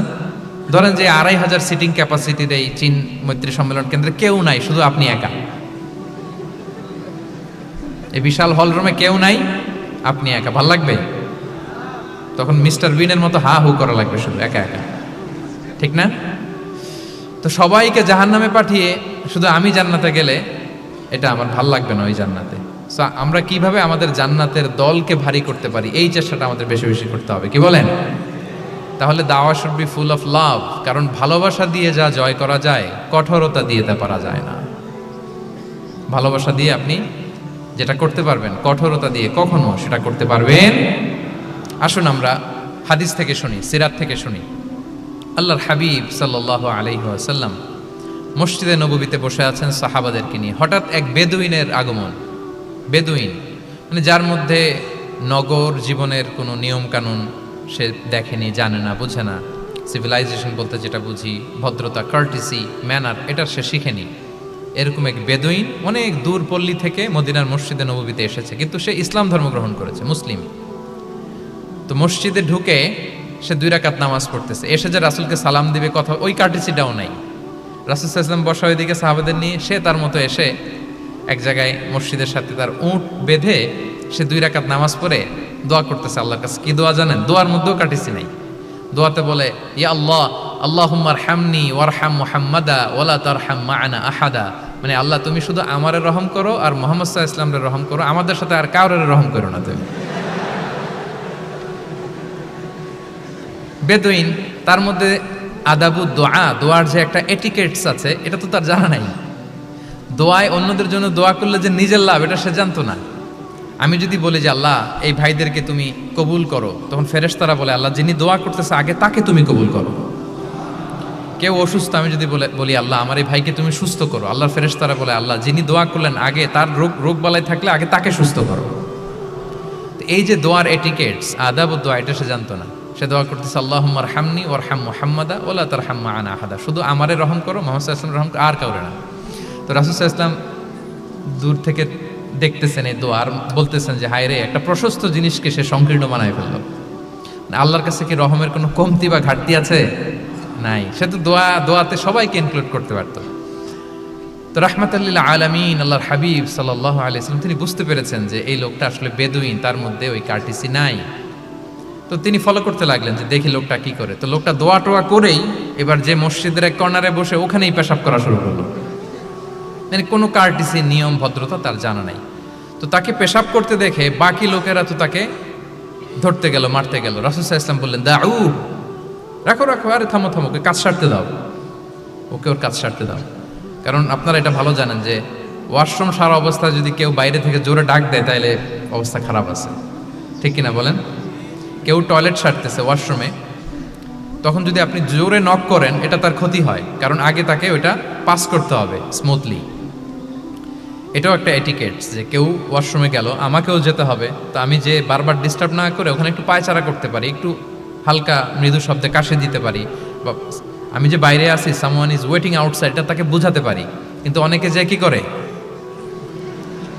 ধাম ধাম করার যখন শুরু করে ওই বেচারার তো অবস্থা টাইট। এটা যেন আমরা না করি, এই শিক্ষাটা কিন্তু এই হাদিস থেকে পাই। রাসূল সাল্লাল্লাহু আলাইহি ওয়াসাল্লাম বললেন দাউ দাউ, রাখো রাখো, আরে ছাড়ো ছাড়ো, ও তো এখন করতেছে, ইউরিন পাস করতেছে, রাখো, ওটাও সারুক, আগে সারুক, আমরা পরে ডিল করি। তো সবাইকে তিনি থামালেন, ও সারলো। এবার রাসূল সাল্লাল্লাহু আলাইহি ওয়াসাল্লাম বললেন এবার তোমরা যে ওয়াহারিকু আলা বাউলিহি সাজলান মিন মা, যেহেতু মসজিদে নববীর ফ্লোর ছিল বালুর ফ্লোর, শুকিয়ে যাবে, বললেন যে ওর পেশাব করা জায়গার উপর এক বালতি পানি ঢেলে দাও। সাহাবারা দিল। আর এই বেদুইন লোককে রাসূল সাল্লাল্লাহু আলাইহি ওয়াসাল্লাম কাছে টেনে নিলেন, যে তাকে খুব ভালোবাসা দিয়ে বললেন কি অবস্থা তোমার, কোত্থেকে আসছো, সব খোঁজ খবর নিয়ে বললেন যে তুমি যে এইখানে নামাজ পড়লা, এরপরে আবার এই কাজটা সারলা, তুমি কি জানো এইখানে আল্লাহর জিকির করা হয়, এটা আমাদের ইবাদতগাহ, এখানে আমরা রবের জিকির করি, তার কাছে ফরিয়াদ করি, সবাই মিলে এই কমিউনিটির সবাই এখানে আসে, এই কমিউনিটির, মদিনার কমিউনিটির সবাই মিলে নারী পুরুষ নির্বিশেষে আমরা এসে এখানে আল্লাহর কাছে ফরিয়াদ করি, দোয়া করি, ইবাদত করি, কোরআন তেলাওয়াত করি, এটা আমাদের ইবাদতগাহ। এইখানে কি এমন কাজটা করা তোমার ঠিক হলো? সে তো লজ্জায় কাচুমাচু হয়ে রাসূল সাল্লাল্লাহু আলাইহি ওয়াসাল্লামের কাছে ক্ষমা চেয়ে দিয়েছে। সুবহানাল্লাহি ওয়া বিহামদিহি। একটা কঠিন পরিস্থিতিকে ভালোবাসা দিয়ে রাসূল সাল্লাল্লাহু আলাইহি ওয়াসাল্লাম কোথায় নিয়ে যেতেন, এটাকে পুরো হিস্ট্রি পাল্টে দিতেন, সিনারিও পাল্টে দিতেন। সাহাবারা অবাক হলো, তারাও শিখলো যে না, এরকম করা যাবে না। তখন তাকে এইভাবে ডিল করলেন। আর সাহাবারা যারা রাগারাগি করেছিল, সাহাবীদেরকে রাসূল সাল্লাল্লাহু আলাইহি ওয়াসাল্লাম বললেন ফা ইন্নামা বুইসতুম মুয়াসসিরিন ওয়া লাম তুবআসু মুআসসিরিন, মনে রাখো তোমরা সহজপন্থী হয়ে প্রেরিত হয়েছো, তোমরা কঠিন কট্টরপন্থী হয়ে, জটিলপন্থী হয়ে প্রেরিত হও নাই। তোমরা কোনো কাজকে জটিলভাবে সমাধানের দিকে যেও না, সহজ করে সলভ করবা। সুবহানাল্লাহ, সুবহানাল্লাহ বিহামদিহি। তাহলে দেখেন, ভালোবাসা দিয়ে রাসূল সাল্লাল্লাহু আলাইহি ওয়াসাল্লাম ওই বেদুইনকে যেভাবে আদব শিক্ষা দিলেন, তার হৃদয় জয় করলেন। কঠোরতা দিয়ে পারা যেত? বলেন তো পারা যেত? পারা যেত না। তো 6 নাম্বার দাওয়া মেথোডোলজি হচ্ছে দাওয়া should be full of love, full of love, full of well wishes. আপনি শুভকামনা, ভালোবাসা, এটা দিয়ে আপনি মানুষের হৃদয়ে যতটুকু জায়গা পাবেন, কঠোরতা দিয়ে পাবেন না। আরেকটা ছোট্ট উদাহরণ দেই। সুমামা ইবনে উসাল রাদিয়াল্লাহু তাআলা আনহু, উনি ইয়ামামার অধিপতি ছিলেন, অধিপতি। রাসূল সাল্লাল্লাহু আলাইহি ওয়াসাল্লামকে হত্যা করতে এসেছিলেন গোপনে। কি করতে? হত্যা করতে। কি করতে বলেন সবাই? হত্যা করার জন্য এসেছিলেন। কিন্তু দুর্ভাগ্যক্রমে হত্যা করতে এসে সে ধরা পড়ে গেছে সাহাবীদের হাতে, হত্যা করতে পারে নাই সুমামা ইবনে উসাল। তো সাহাবীরা তাকে ধরে মসজিদে নববীর পিলারের সাথে বেঁধে রাখলো, বেঁধে রাসূল সাল্লাল্লাহু আলাইহি ওয়াসাল্লামকে ডাকলো। তারা বলল যে ইয়া রাসূলুল্লাহ, দেখেন ইয়ামামা থেকে আসছে সুমামা ইবনে উসাল, আপনাকে হত্যা করবার জন্য তাকে আমরা ধরে ফেলেছি, আমরা বেঁধে রেখেছি। রাসূল সাল্লাল্লাহু আলাইহি ওয়াসাল্লাম তার কাছে যেয়ে তার খোঁজ খবর নিলেন প্রথম দিন, এবং তার সামনে যথারীতি তাওহীদ এবং রিসালার দাওয়াত দিলেন। ফিরে আসলেন। ফিরে এসে সাহাবাদেরকে বললেন, তোমাদের ঘরে ভালো রুটি আছে কার কাছে? রুটির কালেকশন, আটা পিষে রুটি বানাতে পারবে। একজন বললো আমি। বললো যে এটা সুমামাকে দিয়ে আস। তো দিয়ে আসলো। আরেকজন বললো ভালো তাজা খেজুর আছে কার কাছে? এক সাহাবী বললেন আমার কাছে। রাসূল ইসলাম বললেন যাও, এটা সুমামাকে দিয়ে আসলেন। এরপরের দিন রাসূল ইসলাম যে আবার ইসলামের সৌন্দর্য, মাহাসিন আহকামি শারিয়া, ইসলামী শারিয়ার যে বিউটি অফ ইসলাম, এটা তুলে ধরলেন, ইসলামের যৌক্তিকতা তুলে ধরলেন। সে অবাক হতে লাগলো যে কিরে, যুদ্ধবন্দীদের সাথে মুহাম্মদ সাল্লাল্লাহু আলাইহি ওয়াসাল্লাম এবং তার অনুসারীরা এরকম আচরণ করে? সে তো যুদ্ধবন্দী, এত সুন্দর আচরণ।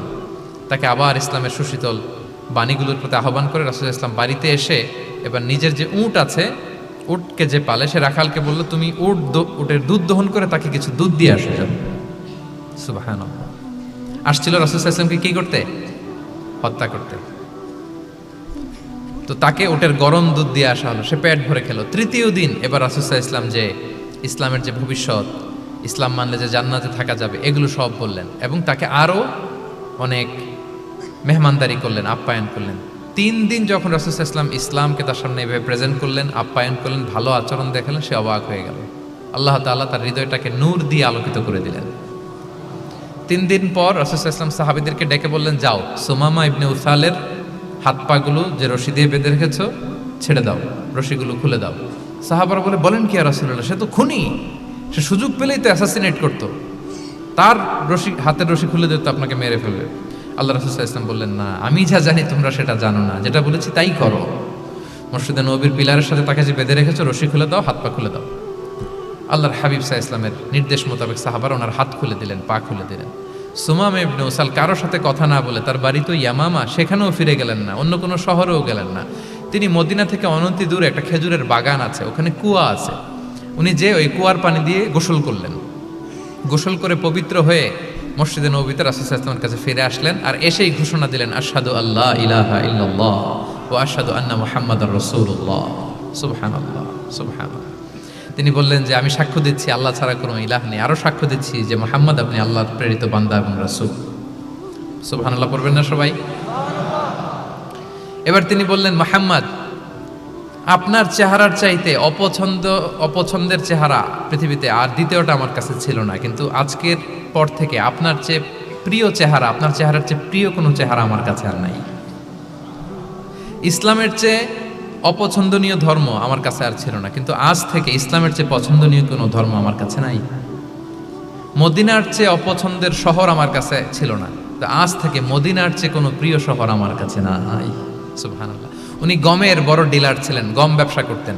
উনার থেকে গম নিয়ে মক্কায় মুশরিকরা চলতো। তিনি ঘোষণা দিলেন, আজকে থেকে আমার এলাকার কোনো গম মক্কায় যাবে না। এবার মক্কাবাসী পড়ছে বিপদে, গম ছাড়া তো তারা খেতেও পারবে না। তারা আল্লাহর হাবিব সাল্লাল্লাহু আলাইহি ওয়াসাল্লামের কাছে চিঠি লিখে পাঠালেন যে, মুহাম্মদ, তোমার এই যে নতুন অনুসারী, সে যদি গম না দেয় আমাদের তো অবস্থা খারাপ, তুমি দয়া করে এই গমের সাপ্লাই আবার যাতে সে চালু করে তুমি একটু বলে দাও। আল্লাহর হাবিব সাল্লাল্লাহু আলাইহি ওয়াসাল্লাম আবার সুমামা ইবনে উসালকে বলে দিলেন, আবার সে সাপ্লাই চালু করলো। সুবহানাল্লাহ বিহামদি। এবং তিনি প্রথম তালবিয়া পাঠ করে উমরা করেছিলেন, ওনার আগে কেউ এভাবে উমরা। তাহলে দেখেন, আসলো খুনি হয়ে, আসলো কি হয়ে? খুনি হয়ে, আর ফিরে গেল নবী প্রেমিক হয়ে। সুবহানাল্লাহ। এটা কিভাবে সম্ভব হয়েছে? রাসূল সাল্লাল্লাহু আলাইহি ওয়াসাল্লামের উদারতা, ভালোবাসা, ঠিক কিনা বলেন? তাহলে আপনি যদি দাওয়ার কথা বলেন আমাকে, দাওয়া should be full of love. কারণ ভালোবাসা দিয়ে যা জয় করা যায়, কঠোরতা দিয়ে সেটা পারা যায় না। কয়টা গেল? 6টা। আর রইল কয়টা? 4টা। আগ্রহ আছে তো না শোনার? আচ্ছা, 7 নাম্বার হচ্ছে, 7 নাম্বার, রাসূল সাল্লাল্লাহু আলাইহি ওয়াসাল্লাম যদি কাউকে কারেকশন করতে চাইতেন, কখনো তাকে অপমান করতেন না, অন্যের সামনে তার নাম নিতেন না, নাম না নিয়ে তাকে শুধরে দিতেন। এটা দাওয়ার আরেকটা মেথডোলজি।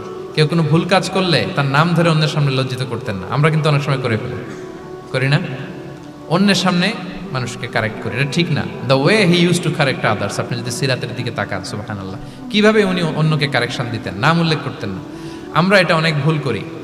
আমি এই জন্য খুব দুঃখিত এবং লজ্জিত। আমাদের দাওয়া অঙ্গনে আপনি ইউটিউব খুললে দেখবেন যে অনেক দায়ীরা, এক দায়ী আরেক দায়ীকে তুচ্ছ-তাচ্ছিল্য করছে, তার নাম নিয়ে তাকে ছোট করা, তাকে খারিজ করা, তাকে নাকচ করা, সে জাহান্নামী, সে কাফের, সব ইসলামের ঠিকাদারি উনি একা নিজে নিয়ে বসে আছে, আর বাকি যা আছে সব খারিজ।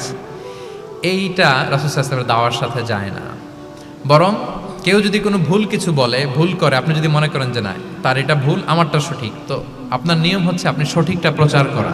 তাহলে কেউ যদি ভুল করে থাকে তারও টনেক নড়বে, বাকিরাও সঠিকটা জেনে যাবে। এটা হচ্ছে রাসূল সাল্লাল্লাহু আলাইহি ওয়াসাল্লামের দাওয়া মেথোডোলজি। তিনি কখনো কারো নাম ধরে অন্যের সামনে, মানুষের সামনে তাকে লজ্জা দিতেন না, তাকে কারেক্ট করতে যেতেন না। এটা ছিল রাসূল সাল্লাল্লাহু আলাইহি ওয়াসাল্লামের বৈশিষ্ট্য। আসুন আমরা সিরাত থেকে দেখি, হাদিস থেকে দেখি। আল্লাহর হাবিব সাল্লাল্লাহু আলাইহি ওয়াসাল্লাম উনি রাতে দিনে কি কি আমল করতেন, গোপন আমল, এগুলো জানার জন্য তিনজন সাহাবী রাসূল সাল্লাল্লাহু আলাইহি ওয়াসাল্লামের স্ত্রীদের কাছে গেলেন। যে জিজ্ঞেস করলেন যে আপনারা আমাদেরকে বলুন যে রাসূল সাল্লাল্লাহু আলাইহি ওয়াসাল্লাম রাতে কি আমল করে, দুপুরে কি আমল করে, বিকেলে কি আমল করে। তো আমাদের আম্মা জানেরা, রাসূল সাল্লাল্লাহু আলাইহি ওয়াসাল্লামের প্রিয়তমা স্ত্রীরা বললেন যে উনি রাতে এরকম তাহাজ্জুদ, দুপুরবেলা এরকম তেলাওয়াত, এই সময় নফল নামাজ, এই সময় এটা এটা এটা করে। আল্লাহর হাবিব সাল্লাল্লাহু আলাইহি ওয়াসাল্লামের পুরো আমলের ফিরিস্তি যখন শোনানো হলো, কাআন্নাহুম তাকাল্লুহা, তাদের কাছে এটা একটা কম মনে হলো পরিমাণে, তারা ভাবছিল হয়তো আরো বেশি করে। তখন তাদের একজন বলল, আরে আইনা নাহনু মিন রাসূলিল্লাহ, কই রাসূল সাল্লাল্লাহু আলাইহি ওয়াসাল্লাম, কই আমরা। রাসূল সাল্লাল্লাহু আলাইহি ওয়াসাল্লামের ব্যাপারে আল্লাহ বলেছেন, কদ গুফিরা লাহু মা তাকাদ্দামা মিন যামবিহি ওয়া মা তাআখার, রাসূল সাল্লাল্লাহু আলাইহি ওয়াসাল্লামের আগের পরের সব গুনাহ মাফ। আদতে তো ওনার কোনো গুনাহই নাই, তারপরও একটা স্পেশাল স্ট্যাটাস হচ্ছে আপনার আগের পরের সব গুনাহ মাফ।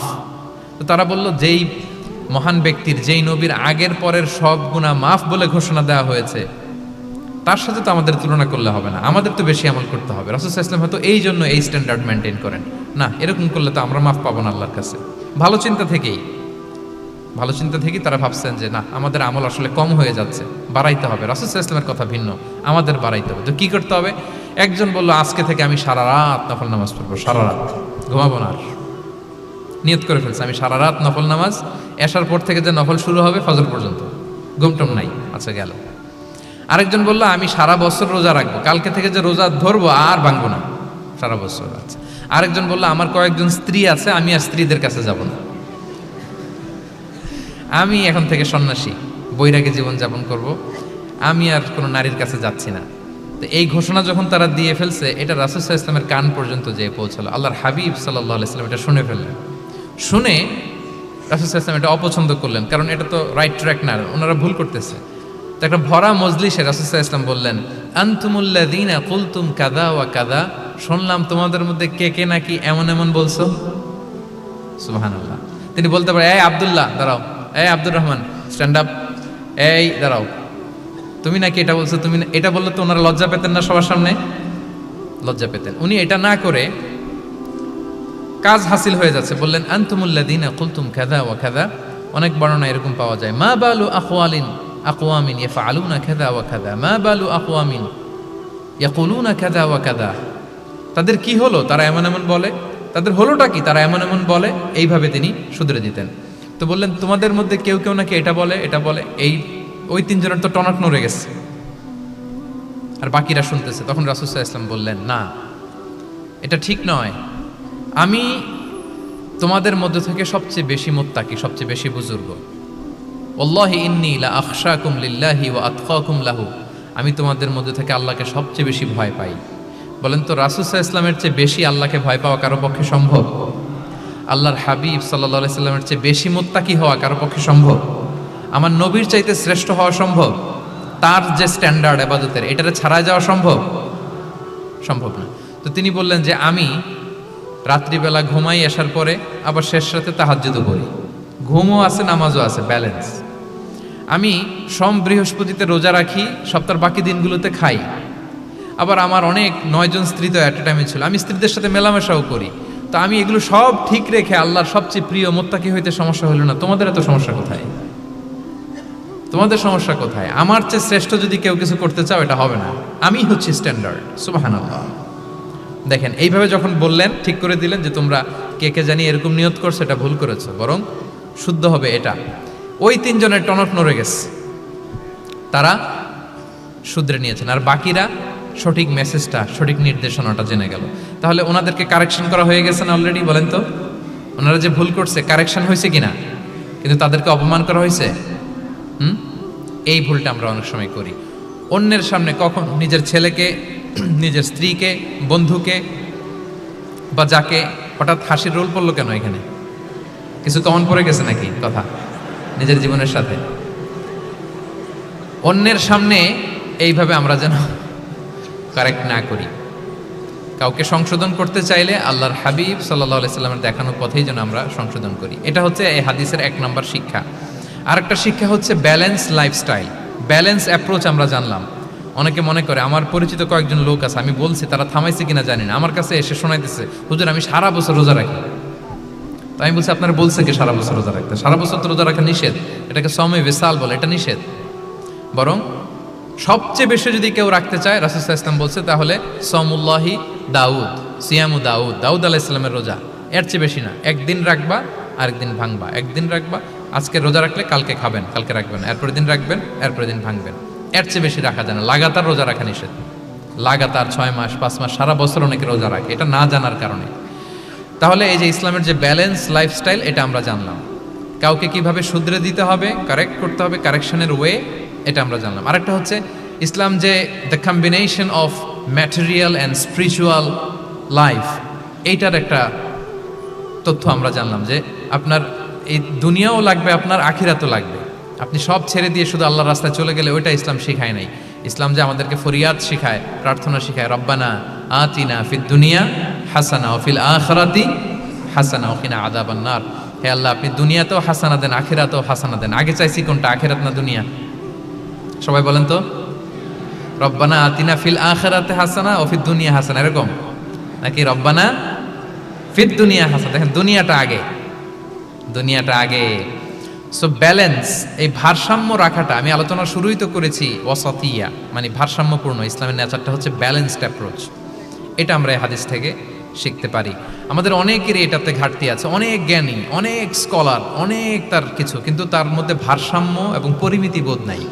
পরিমিতি বোধ, ভারসাম্য, ব্যালেন্স লাইফস্টাইল, এটা অনেকে অ্যাডপ্ট করতে পারে না। এটা বছরের পর বছর সাধনা করতে হয়, অ্যাডপ্ট করে নিতে হয় নিজের সাথে। তাহলে 7 নাম্বার হচ্ছে, কাউকে শুধরে দিতে চাইলে আপনি কিভাবে শুধরে দিবেন, এটা আমরা জানলাম। তাকে সবার সামনে লজ্জা দিয়ে শুধরে দেওয়া যাবে? তাহলে কৌশলে তাকে শুধরে দিতে হবে। পারা যাবে তো ইনশাআল্লাহ? কয়টা গেল? 8 নাম্বার। 8 নাম্বার হচ্ছে, এটা দায়ীদের জন্য অনেক বড় রিমাইন্ডার। সেটা হচ্ছে, আমরা যে দাওয়া দেই, এটা খেয়াল রাখতে হবে। আমি যা বলি ওটা সবার আগে অ্যাপ্লাই করতে হবে নিজের মধ্যে। আমরা অনেক সময় এটা করে ফেলি যে ভালো একটা হাদিস শুনলে, কোরআনের আয়াত শুনলে, একটা কিছু শুনলে মনে করি যে এগুলো এই সবার জন্য, মানে এইটা বাদ, এখান থেকে শুরু, লাইনটা এখান থেকে শুরু, এইখান থেকে যারা আছে এই সবাই এগুলো পালন করবে, আমি এটার বাইরে। দেখবেন যার সাথেই কথা বলেন তার কোনো সমস্যা, তার দোষ, তার কিভাবে সেলফ ডেভেলপমেন্ট, আত্মোন্নয়ন, আত্মশুদ্ধি, শুদ্ধাচার, এগুলো নিয়ে কথা নাই। খালি বলি যে কি সমস্যা রে ভাই সমাজে, জানেন শেষ হয়ে গেল দেশটা। তারপর রাজনীতিতে সমস্যা, সমাজে সমস্যা, হুজুরদের মধ্যে সমস্যা, ওদের মধ্যে সমস্যা, শুধু সমস্যা, মানে উনি সব জায়গায় সমস্যা দেখতে পায়। কিন্তু বেসিকলি আপনি যখন সমস্যা নিয়ে কথা বলবেন, সবার আগে খেয়াল করতে হবে যে ওই সমস্যায় আমি আক্রান্ত কিনা। আমরা কেন যেন অন্যকে কাঠগড়ায় দাঁড় করাতে বেশি পছন্দ করি, কিন্তু নিয়ম হচ্ছে নিজেকে বারবার কাঠগড়ায় দাঁড় করানো, যে আমি ঠিক করতেছি কিনা, আসলে আমার মধ্যে শুদ্ধাচার আছে কিনা, আমার লেনদেন ঠিক আছে কিনা, আমার মধ্যে সততা আছে কিনা, do I live a decent life, আমি যা বলি আমি তা করি কিনা। এটা অনেক সময় আমরা ভুলে যাই। আমরা যা বলি সেটার জন্য আগে আমরা নিজে আমল করতে পারি। আল্লাহ তৌফিক দান করুন। আল্লাহ তাআলা বলছেন, ইয়া আইয়ুহাল্লাযীনা আমানু লিমা তাকুলুনা মা লা তাফআলুন, কেন তুমি সেটা বলো যেটা তুমি করো না, কেন সেটা বলো। সো আমরা যদি দাওয়া কাজ করতে চাই, আমি যে দাওয়াটা দিব বা নাসিহাত দিব বা বার্তাটা রাখবো, সবার আগে যেন এটা নিজের দিকে, ওই তীর যেন নিজের দিকে থাকে, যে না এটা আগে তোমার জন্য, আগে তুমি পালন করো, পাশাপাশি এটা সবার জন্য, এটা যেন আমরা করি। আল্লাহর হাবিব সাল্লাল্লাহু আলাইহি ওয়াসাল্লামের জীবনে যদি আমরা দেখি তাহলে দেখবো উনি যা বলতেন ওটা নিজে আগে বেশি করতেন। আল্লাহু আকবার। উনি ইবাদতের কথা বলতেন, আল্লাহর সামনে নিজেকে সঁপে দেওয়ার কথা বলতেন। আর নিজেকে কিভাবে সঁপে দিতেন দেখেন, তিনি যখন দোয়া করতেন নিজেকে ছোট করতে করতে তিনি আল্লাহরে বলতেন, আল্লাহুম্মা ইন্নী আবদুক ওয়া ইবনু আবদিক ওয়া ইবনু আমাতিক নাসিয়াতি বিয়াদিক। হে আল্লাহ, আমি আপনার দাস, আল্লাহ আমি দাসের ঘরের দাস, দাসীর ঘরের দাস। মানে আমার পিতা আব্দুল্লাহ আপনার দাস, আমার মা আমিনা আপনার দাসী। সো আমরা সবাই আপনার গোলামের ঘরের গোলাম। এর চেয়ে তুচ্ছ, ছোট, নগণ্য করে কি আর আল্লাহর সামনে নিজেকে পেশ করা যায় বলেন? এরপর তিনি বলতেন, নাসিয়াতি বিয়াদিক, আল্লাহ আমার মাথার চুলের ঝুঁটি আপনার হাতের মুঠোয়। মাথার চুলের ঝুঁটি হাতের মুঠোয় মানে কি, আপনি ডানে টান দিলে আমি ডানে যেতে বাধ্য, আপনি বাঁয়ে টান দিলে মানে আমার আর কিছু নেই, আল্লাহ সব সঁপে দিলাম আপনার কাছে।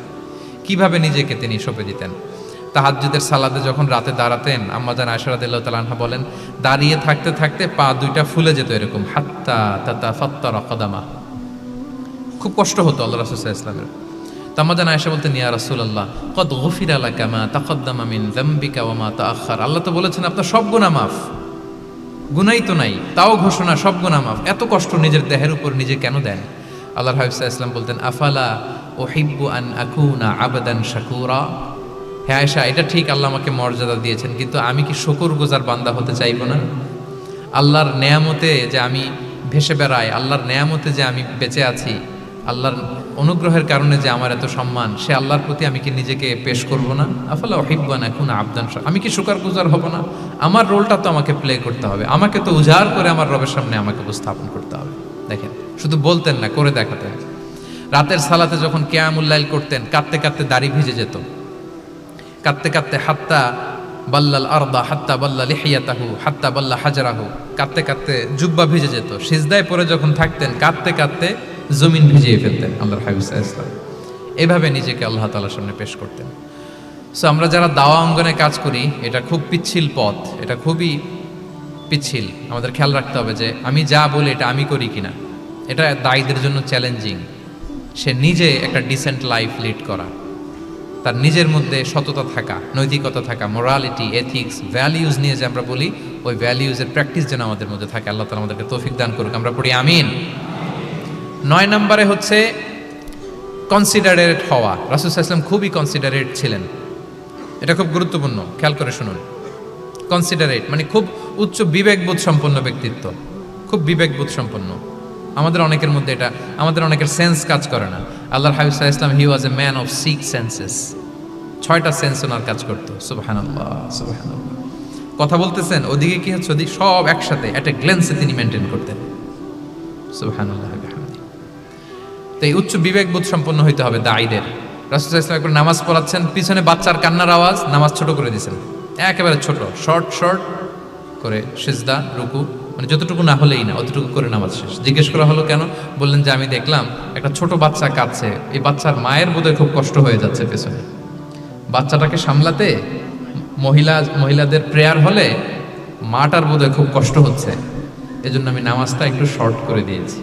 সুবহানাল্লাহ। আমরা নামাজে দাঁড়ালে দিন দুনিয়ার হুঁশ নেই, কি হচ্ছে না হচ্ছে না, আপনার সব খেয়াল রাখতে হবে। কি হচ্ছে, you are a leader, you are a দাঈ, আপনাকে এটা খেয়াল রাখতে হবে। রাসূল সাল্লাল্লাহু আলাইহি ওয়াসাল্লাম এরকম উচ্চ বিবেকবোধ সম্পন্ন লোক ছিলেন। মুআয ইবনে জাবালকে এক জায়গার মদিনার পাশেই ইমাম করে পাঠালেন, ইমাম। তো ওই এলাকার মুসল্লিরা ছিলেন শ্রমজীবী। কি জীবী? শ্রমজীবী। ওনারা উট দিয়ে পানি নিয়ে খেজুর গাছে পানি সেচ দিত, তারা খুব কষ্ট করে সারাদিন। তো উনি মাগরিবের নামাজে একদিন নামাজ শুরু করলেন, আল্লাহু আকবার বলে সূরা ফাতিহার পরে উনি সূরা বাকারা শুরু করলেন। কোন সূরা? কোরআনের সবচাইতে ছোট সূরা নাকি? হ্যাঁ, আয়াত কত? সবচাইতে বড় সূরা। তো উনি হয়তো একটা খুব মানে চিল মুডে আছেন, একটা খুব ভালো মুডে আছেন, ইবাদতের একটা মুডে আছেন, উনার আবেগ থেকে উনি হয়তো সূরা বাকারা শুরু করে দিয়েছেন, তেলাওয়াত করে করে মজা পাচ্ছেন, করতেছেন। কিন্তু পিছনে মুসল্লিরা হচ্ছে শ্রমজীবী, সারাদিন খেতে খামারে খেজুর বাগানে কাজ করে ওনারা নামাজ পড়তেছেন। একদল তো নামাজ ছেড়ে দিছে, ছেড়ে দিয়ে নিজেরা নামাজ পড়ে আল্লাহর হাবিব সাল্লাল্লাহু আলাইহি ওয়াসাল্লামের কাছে যে বিচার দিলেন যে, ইয়া রাসূলুল্লাহ, দেখেন এমন একজনকে ইমাম হিসেবে পাঠালেন, উনি মাগরিবের নামাজ শুরু করছে সূরা বাকারা দিয়ে। আমরা হচ্ছে শ্রমজীবী মানুষ, আমরা কি পারি এত সময় দাঁড়িয়ে থাকতে? রাসূল সাল্লাল্লাহু আলাইহি ওয়াসাল্লাম খুব রেগে গেলেন, খুব। মুআয ইবনে জাবাল রাদিয়াল্লাহু তাআলা আনহুকে ডেকে পাঠালেন। ডেকে কি শব্দ ইউজ করছে জানেন? উনি বললেন, আফাত্তানুন আনতা ইয়া মুআয। ফাত্তান মানে ফিতনাবাজ। হে মুআয, তুমি কি সমাজে ফিতনা ছড়াচ্ছ? তোমাকে পাঠালাম সেখানকার ইউনিটি ধরে রাখতে, ইমাম হয়ে নামাজ পড়াবা, তালিম দিবা। আফাত্তান আনতা ইয়া মুআয, তুমি ফিতনা ছড়াচ্ছ? তুমি কেন সাব্বিহ ইসমা রাব্বিকাল আলা তোমার মুখস্থ নাই? ওয়াশ শামসি ওয়া দুহাহা মুখস্থ নাই? হাদিসে দুইটা সূরার কথা, যে এই সাইজের সূরাগুলো পারো না, তুমি এগুলো দিয়ে নামাজ পড়াবা যাতে ওদের কষ্ট না হয়। ওরা তো শ্রমজীবী সাহাবী, ওদের দিকে তো তোমার খেয়াল রাখতে হবে, কনসিডারেট হতে হবে। সুবহানাল্লাহ বিহামদিহি। দেখেন রাসূল সাল্লাল্লাহু আলাইহি ওয়াসাল্লাম ইমামকে এনে শাসন করলেন, বুঝিয়ে বললেন যে না, তোমাকে ছোট ছোট সূরায় নামাজ পড়াতে হবে যাতে করে কষ্ট না হয়। এবং রাসূল সাল্লাল্লাহু আলাইহি ওয়াসাল্লাম কাউকে কোনো দায়িত্ব দিয়ে কাজে পাঠালে ওনার বিখ্যাত একটা বাণী তিনি বলে দিতেন। আমার ভেরিফাইড যে ফেসবুক পেজের কভার ফটোতে দেখবেন এই হাদিসটা দেয়া। সেটা হচ্ছে তিনি কাউকে কোনো দায়িত্ব দিয়ে পাঠালে তিনি বলতেন বাশশিরু ওয়ালা তুনাফিরু ইয়াসসিরু ওয়ালা তুআসসিরু, মানে তোমরা মানুষকে সুসংবাদ দিও, মানুষকে দিন থেকে ভাগিও না, দিনকে সহজ করে উপস্থাপন করো, দিনকে জটিল করে মানুষের সামনে উপস্থাপন করো না। আমরা এটা ভুল করি, এত কঠিনভাবে উপস্থাপন করি, ভাবে যে কঠিন করে উপস্থাপন করতে পারলেই বোধহয় ওনার ক্রেডিট, এরকম একটা মানসিকতা অনেকের আছে। কোনো মুফতি যদি এমন কোনো ফতোয়া দেয় যেটা সমাজের অধিকাংশ মুসলিম চেষ্টা করেও মানতে পারতেছে না, কঠিন হয়ে যাচ্ছে, তার মানে something is missing in the ফতোয়া, something is missing in the legal opinion, and the মুফতি should revise the issue again and again. তাকে আরও মুফতিদের সাথে রিভাইজ করতে হবে, আরও কীভাবে জীবন ঘনিষ্ঠ করে মাসালাটা দেওয়া যায়, তাকে এটা ভাবতে হবে। কারণ আল্লাহ দিনের মধ্যে জটিলতা রাখেননি, কাঠিন্যতা রাখেননি। আমরা দিনকে কঠিনভাবে মানুষের কাছে উপস্থাপন করি, মানুষকে ভয় দেখাই, আমরা হতাশ করি, দিন থেকে ভাগাই। রাসূল সাল্লাল্লাহু আলাইহি ওয়াসাল্লাম বলেছেন, খবরদার দিন থেকে ভাগিও না, সহজ করে মানুষের কাছে উপস্থাপন করো, দিনকে জটিল করে মানুষের কাছে উপস্থাপন করবে না। তো তাহলে কনসিডারেট ছিলেন রাসূল সাল্লাল্লাহু আলাইহি ওয়াসাল্লাম, খুব উচ্চ বিবেকবোধ সম্পন্ন ব্যক্তি ছিলেন। একবার মাগরিবের সালাতে অথবা এশার সালাতে হাদিসে এসেছে যে ইহদা সলাতাইল ইশা, মানে মাগরিব অথবা এশায়, হাসান হুসাইন রাদিয়াল্লাহু তাআলা আনহুমাকে নিয়ে তিনি নামাজে গেলেন।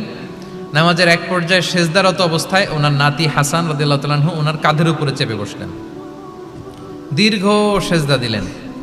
এরপর যখন নামাজ শেষ করলেন, সাহাবারা বললেন, ইয়া রাসূলুল্লাহ, এত লম্বা সেজদা দিতে তো কখনো দেখি নাই, নামাজে কি অসুস্থ হয়ে গেলেন নাকি, অথবা নামাজ চলা অবস্থায় কি কোরআনের আয়াত নাজিল হলো নাকি? রাসূল সাল্লাল্লাহু আলাইহি ওয়াসাল্লাম বললেন, কুল্লু যালিকা লাম ইয়াকুন, একটাও না, বরং ওয়ালাকিন নাবনি ইতাহালানি, আমার নাতি আমার কাঁধে উঠছিল। ফাকারিহতু আন উআজ্জিলাহু হাত্তা ইয়াকদিয়া হাজাতা, আমি সেজদায় উঠতে গেলেই তো ও যে খেলতেছে এটা ডিস্টার্ব হয়ে যাবে, সো ওর যতক্ষণ না ওর খেলা শেষ না হয় আমি একটু ওয়েট করতেছিলাম। তার খেলাধুলা শেষে তার সময় যখন হয়েছে নেমে গেছে, আমি তখন সেজদা থেকে মাথা উঠিয়েছি। কি কনসিডারেট ছিলেন দেখেন, কি উচ্চ বিবেকবোধ সম্পন্ন, অন্যের যাতে কষ্ট না হয়, অন্যের যে কোনো কনসার্ন, এগুলো সব তিনি খেয়াল রাখতেন। সো দাঈদের এরকম সিক্স সেন্সের অধিকারী হওয়ার চেষ্টা করতে হবে। আল্লাহ তাআলা আমাদেরকে তৌফিক দান করুন। কয়টা গেল? 9টা। আর একটা সর্বশেষ, এটা খুব গুরুত্বপূর্ণ, আপনাদের সাথে খুব রিলেভেন্ট, খুবই রিলেভেন্ট, মনোযোগ দিয়ে শুনুন। সেটা হচ্ছে প্রপার টাইমিং ফর দাওয়ার জন্য টাইমিংটা খুব গুরুত্বপূর্ণ। প্রপার টাইমে যদি দেন, ওটা ক্লিক করবে, ওটা স্পার্ক করবে। আর যদি সময় মতো না হয়, ওটা কাজ করবে না। প্রপার টাইমে প্রপার দাওয়াটা দিতে হয়, সঠিক সময়ের অপেক্ষা করা, যখন সেই সময়টা আসছে তখন দাওয়া দেওয়া। বুঝতে পেরেছেন না ব্যাপারটা? একটা ছোট্ট উদাহরণ দেই। এক ইহুদি কিশোর রাসূল সাল্লাল্লাহু আলাইহি ওয়াসাল্লামের খেদমত করতো। ইহুদি কিশোর, কোন ধর্মের কিশোর বলেন তো? ইহুদি কিশোর। প্রায় আসতো রাসূল সাল্লাল্লাহু আলাইহি ওয়াসাল্লামের কাছে, আসতো রাসূল সাল্লাল্লাহু আলাইহি ওয়াসাল্লামের সেবা করতো, কিন্তু তাকে কখনো রাসূল সাল্লাল্লাহু আলাইহি ওয়াসাল্লাম দিনের দাওয়াত দেন নাই। ছেলেটা ইহুদি, কিন্তু তার সামনে কখনো দিনের দাওয়াত তিনি দেন নাই। তো একদিন দেখে যে ওই ছেলে আসে না, লাগাতার এরকম কয়েকদিন যাবত ওই ছেলে আর আসে না। তখন রাসূল সাল্লাল্লাহু আলাইহি ওয়াসাল্লাম খোঁজ নিলেন যে কি হয়েছে। তখন রাসূল সাল্লাল্লাহু আলাইহি ওয়াসাল্লাম শুনতে পেলেন যে ছেলেটা অসুস্থ। ছেলেটা কি অসুস্থ? আল্লাহর হাবিব সাল্লাল্লাহু আলাইহি ওয়াসাল্লাম তার বাসায় গেলেন, যে দেখতেন যে বিছানায় পড়ে আছে ছেলেটা।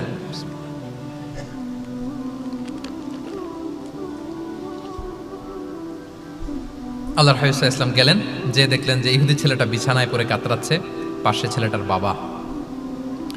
রাসূল সাল্লাল্লাহু আলাইহি ওয়াসাল্লাম তার মাথায় হাত বুলিয়ে দিলেন, তার খোঁজ খবর নিলেন। এবার রাসূল সাল্লাল্লাহু আলাইহি ওয়াসাল্লাম বললেন, আসলিম, মানে ইসলাম ধর্ম গ্রহণ করো। ফানাযারা ইলা ওয়াজহি আবি, ইহুদি ছেলেটা তার বাবার চেহারার দিকে তাকালো, যে দেখে আব্বা কি বলে। বাবা যেহেতু দাঁড়ায় আছে, ফানাযারা ইলা ওয়াজহি আবি, বাবার চেহারার দিকে মুমূর্ষু ছেলেটা বাবার চেহারার দিকে তাকালো। তো বাবা বলল, আতি আবুল কাসিম, মানে আবুল কাসিম যা বলে তাই শোনো। রাসূল সাল্লাল্লাহু আলাইহি ওয়াসাল্লামের বড় ছেলের নাম ছিল কাসিম, ফলে ওনাকে আবুল কাসিম বলে মদিনাতে ডাকা হতো। আমাদেরও তো বড় ছেলে বা বড় মেয়ের নাম ধরে ডাকে না? ধরেন যে আপনার বড় ছেলের নাম আব্দুল্লাহ, তো আপনারা বলে আব্দুল্লাহর বাবা। রাসূল সাল্লাল্লাহু আলাইহি ওয়াসাল্লামকে মদিনায় বলা হতো কাসিমের বাবা। তো ছেলেটা যখন বাবার চেহারার দিকে তাকালো, বাবা বলল, আতি আবুল কাসিম, তুমি আবুল কাসিমের অনুসরণ করো, যা বলে তাই শোনো। ছেলেটা তখন পড়তে আরম্ভ করলো, আশহাদু আল্লা ইলাহা ইল্লাল্লাহ ওয়া আশহাদু আন্না মুহাম্মাদুর রাসূলুল্লাহ, মানে মুসলিম হয়ে গেল। রাসূল সাল্লাল্লাহু আলাইহি ওয়াসাল্লাম ইহুদিদের ঘর থেকে বের হয়ে আসলেন আর বললেন, আলহামদুলিল্লাহিল্লাযী আনকাযাহু মিনান নার, বুখারীর বর্ণনা। প্রশংসা সে আল্লাহর, যে আল্লাহ এই ছেলেটিকে জাহান্নাম থেকে মুক্তি দিয়ে জান্নাতি বানিয়ে নিল। দেখেন, রাসূল সাল্লাল্লাহু আলাইহি ওয়াসাল্লাম একটা প্রপার টাইমিং এর অপেক্ষা করতেছিলেন। এতদিন রাসূল সাল্লাল্লাহু আলাইহি ওয়াসাল্লামের ঘরে যে ইহুদি কিশোর খেদমত করে, কাজ করে দিয়ে আসে, একদিনও দাওয়াত দেয় না। রাসূল সাল্লাল্লাহু আলাইহি ওয়াসাল্লাম একটা ভালো সময় খুঁজতেছিলেন। শুরুতেই যদি দাওয়াত দেয়, ওই ছেলে আশাই বন্ধ করবে, ভাববে খাইছে, আমার তো ধর্মান্তরিত করতে চায়। ঠিক কিনা বলেন? যে আমার একটা ফেইথ আছে, সে তো আমার ফেইথ কেড়ে নিতে চায়, বা তার বাবাও ভয় পাবে। রাসূল সাল্লাল্লাহু আলাইহি ওয়াসাল্লাম যখন অনেকদিন তার সাথে মিশলেন, রাসূল সাল্লাল্লাহু আলাইহি ওয়াসাল্লামের ব্যক্তিত্ব, রাসূল সাল্লাল্লাহু আলাইহি ওয়াসাল্লামের কথা বার্তা, আচরণ, মানসিকতা সব দেখে যখন এই ইহুদি ছেলে, তার বাবা ইমপ্রেসড, এবং ছেলেটা শুয়ে আছে বিছানায় মুমূর্ষ, এই প্রপার একটা টাইমিং এর অপেক্ষায় রাসূল সাল্লাল্লাহু আলাইহি ওয়াসাল্লাম ছিলেন। যখনই সেই সময়টা এসেছে, রাসূল সাল্লাল্লাহু আলাইহি ওয়াসাল্লাম দাওয়াত দিলেন, মুহূর্তের মধ্যে ক্লিক। আল্লাহু আকবার। এই প্রপার টাইমিং এর অপেক্ষা আমাদেরকে করতে হবে। এই সুযোগটা কিন্তু আপনাদের আছে। আমি শুরুতেই বলেছি যে ডক্টরস যারা, তাদের কাছে মানুষ কখন আসে? সুদিনকালে না দুর্দিনকালে? বলেন, তার বিপদ, এর চেয়ে বড় বিপদ নাই। ক্যান্সার নিয়ে আসছে, ডায়াবেটিক্স নিয়ে আসছে, অসুস্থ, অসহায়, মানে ভাবখানা এমন, আপনি ছাড়া তার আর কোনো গতি নেই। ঠিক কিনা বলেন? এই প্রপার টাইমে যখন আপনি মনে করবেন যে now it's high time to give দাওয়া, জাস্ট ডু ইট। যখন মনে করবেন যে না, এখন একটা সুন্দর সময়, এখন বললে এটা কাজে দিবে, ওই সময়টাকে আপনি কাজে লাগান।